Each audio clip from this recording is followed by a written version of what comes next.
Hello, this is Watch All About with another watch review. In this review we're looking at the Melbourne Watch Co. Parkville. So it'll cost you about £230, which is around about 455 Australian dollars or 355 American dollars. As you can see, it's a definite dress watch, especially thanks to its size and the fact that it hasn't got a date. I mean, many people believe those are the two key factors in having a dress watch. The size is 36mm, so it's definitely sized correctly. And the way that modern watches are going, everything seems to be oversized, so it's quite refreshing to see a watch size like this in a traditional dress size. So £230, it's not a massive amount of money, so we'll see if it's a great deal. So firstly, let's think about the size then. 36mm in diameter. It has a lug-to-lug length of a mere 43.5mm, and then a height of 11mm. So it is a very comfortable size. It's not too big as you would expect from a dress watch. I really like the size. In fact, just casually, I think it's pretty spot on as well. The weight as well, it's not too heavy, so it'll fit quite easily under a smart dress shirt, which obviously is what it's designed for. So some other specs then. We have a sapphire crystal, which has an excellent layer of anti-reflective coating. It's so clear, as you can see now. I mean, I'm standing right next to a window, and the glare and reflection is quite minimal considering. The movement is a Seiko NH35A, so that is like one of their higher level of stock workhorse movements. It's quite similar to their more popular movements you'd see in a Seiko 5, for instance, but it has the added benefits of having a hacking second hand, as you can see, and also you can wind it as well. So it's a higher grade of stock movement of them. It's not a high beat movement. It runs at 21.6 thousand beats per hour, which is 6 ticks a second. So it's not as smooth as say for instance the Miyota 9015 or any Swiss-made auto, but it's still perfectly smooth enough. You can see there the second hand ticking away. So it is still very smooth considering the lower beat rate. That movement has also got a great following at the moment, and loads of people are saying how incredibly accurate they are coming straight out of the factory. So it's the same for this Parkville. It's proved to be very accurate, and when you receive yours, if you were to buy one, you'd be sure to get a very reliable and accurate movement, which is a good plus. So the case back is a screw in, and this is one of the features of the watch. Apparently this is the well-renowned W-class tram that can be found in Melbourne. If you've been there, I'm sure you would recognise it or know that it's quite well-renowned. Personally, I don't really know much about it, but it's still a nice inscription on the case back, so that's good. I like the way that Melbourne Watch Co. do add little nods to the area, the city Melbourne and the area around it in Australia, so that's good. Okay, so moving on to the some other specs. The water resistance is 30 meters or 3 atmospheres. That's about enough for splash proof and maybe a little bit of you might be able to get away with having it in underwater for a very short amount of time, but personally I wouldn't recommend it. The strap is 18mm, which is a sensible size for a watch of this size. So it's 18mm at the lugs, and then it reduces down to 16mm at the buckle. So that's most of the specs covered. Obviously we have a rose gold plated case, which is completely polished, but we'll talk about that as we go through every aspect a little bit more. Okay, so let's start with the dial. As you can see, the main feature is the Rosetta spiral guilloche pattern in the center, which is really nice, very smart and elegant, which matches the style of the watch just perfectly. It's really impressively done as well. There's, we'll get the macro lens on a little bit, but you can tell that it's just really well machined and really well made. It's good as well that the logo here in Parkville are on their own little platforms as well. All the printing is very precise, considering they are very fine, which is good to see. We have this chapter ring around the edge as well, which is on a slightly higher level, so it adds a little sense of depth there, which is again is very nice. And then around the outside, I do like the dots for every minute, and then these little rose gold blobs, almost a bit like the Melbourne Flinders. They have these, so that's a really nice little touch, especially on a watch costing this much. Having these little tiny bits show that Sujane is putting a little bit of extra attention to detail, which I really love to see. Obviously the Roman numerals are very classy and elegant, and that suits the whole design of the watch as well, I think. The hands are blued, as you can see there. I mean, sometimes they look black, for instance there, but when the light hits them, as you can see, a nice little flash of blue is apparent. There, they have a slight 3D effect to them as well, slightly pitched in the center, and they're very elegant as well. I like how long the minute hand and the second hand stretches out. Also, the second hand, I can't believe how thin it is. It's really quite something. I don't think I've seen a thinner second hand before, so that is really smart. I do like how subtle it is. And then of course we have the classic M for Melbourne is the counterweight of that. So that's really well made, considering how fine it is. They've done a good job on that. So all in all, I think the design of the dial is really spot on. It's a really classy design. I think they've hit the nail on the head for a really smart dress watch. So that's great. Moving on to the case then. As I mentioned before, it's a good size, 36mm, and also it's completely polished. So let me just give it it does mean you get a fair bit of fingerprint marks on it. So if I just give it a quick rub. So all of the finishing is absolutely spotless. All of the mirrored finish is very mirror-like, really. They've done a great job on that. It's quite a standard shape, although I do like how long the lugs are.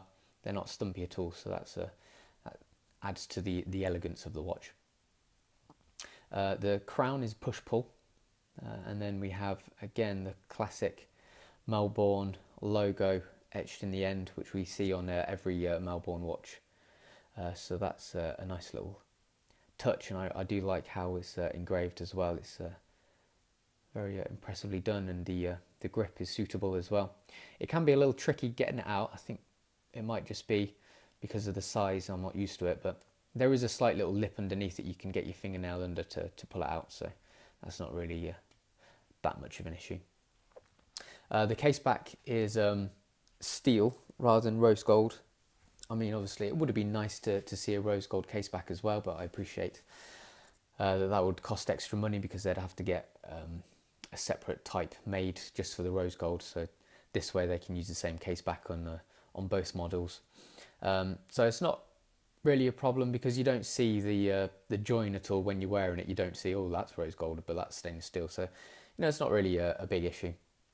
The engraving is nice and deep as well. Again, this is all completely polished, and this is a screw-in case back. So the engraving is all very accurate, and you can see we have a nice little brushed ring with the details slightly raised within there as well. So again, good design, great execution as well. So that's great to see. So just moving on to the strap. I really like the blue leather. It's something a little bit different. It has a nice contrast white stitching as well, which matches the dial nicely.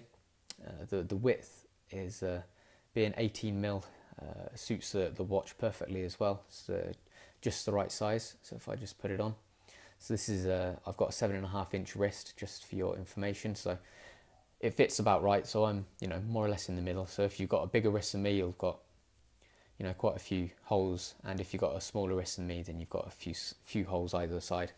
So that's good. The strap is reasonable quality as well, nice and thick, but not too thick. It's not too chunky, but it is soft and subtle as well. Actually, it's not stiff at all when you first wear it, so that's good. The loops are okay as well. They might have been a little bit better, but that's just me being picky. We have a nice Melbourne Watch Company logo stamped in the bottom as well. So the buckle, again in this instance, is polished rose gold to match the case, and it's the traditional Melbourne buckle style, which I really like.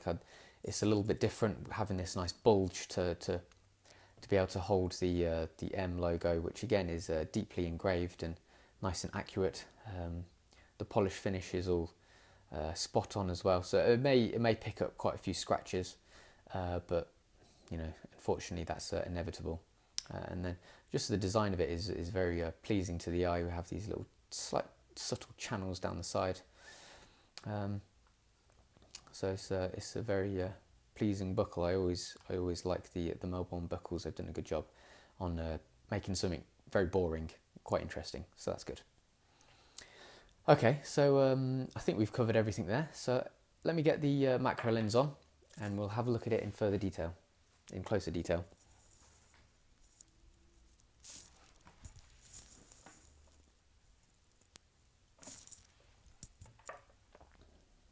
Okay, just give it a wipe. So let's start with the dial. So I may just move. Right, here we go.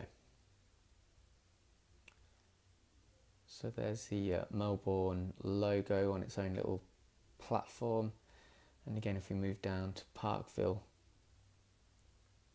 see that's on its own little platform as well. There's the Rosetta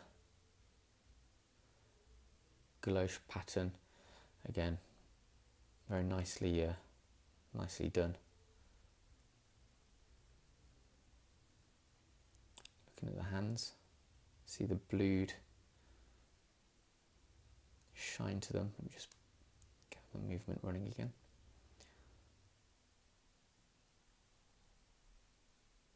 So there's the second hand, very fine and very thin. There's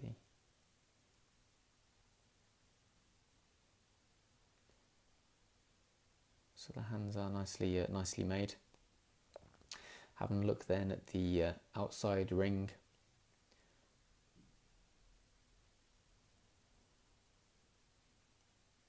Printing is all nice and fine. We have these little tiny blobs, metal discs at every hour, which is a nice little touch that I really like. And then this outer chapter ring also is a slightly silvery colour to match the centre pattern as well. So I think Sue Jane's done an excellent job on the design. You know, he designs all his watches himself, but I think this one, he's really hit the nail on the head in regards to creating a decent dress watch. So let's just have a look at the finishing on the side of the case.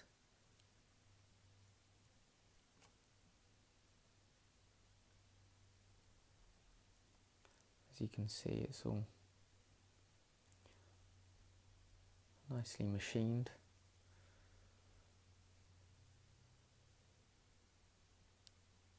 Quite hard to get a decent shot of it because it's so polished.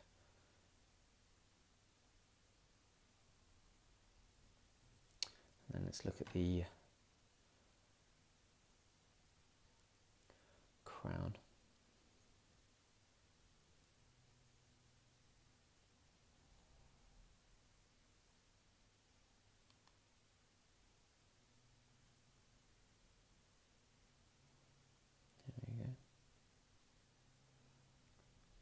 So this little etched bit in the end is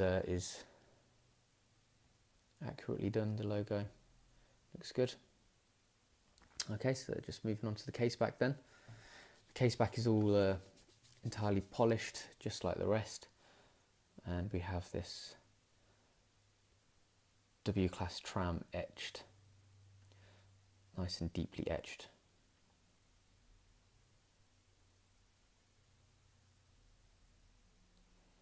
And we have these outside sections here.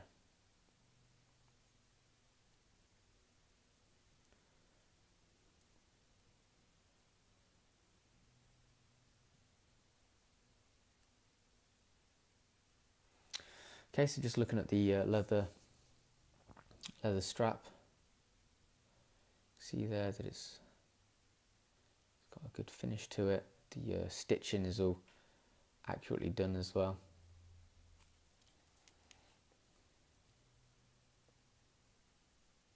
The Melbourne stamp.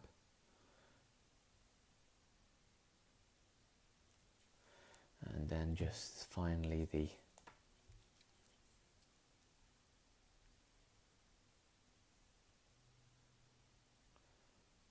Melbourne logo there on the buckle. Again, the finishing and the machining is all very good. Okay, so £230. Personally, I really love it. I think, in fact, I'd go as far as saying it's probably one of my favourite Melbournes. I think I even like it more than the Portsea. I know, which is quite absurd to say, because the Portsea is rightly so an absolutely stunning watch. But there's just something about this. I think the design is absolutely flawless. The price, £230, you can't complain about that either. But it's made so well. The design, it looks just stunning.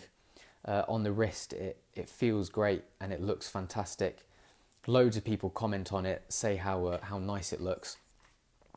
And also, you know, the fact that there's not many watches like this available from new and upcoming brands. They tend to do oversized watches, which is getting a bit, that market is getting a bit crowded now. So it's really refreshing to see a proper dress watch, you know, sized correctly, 36mm diameter, without a date window, nice and clean, clear, elegant design.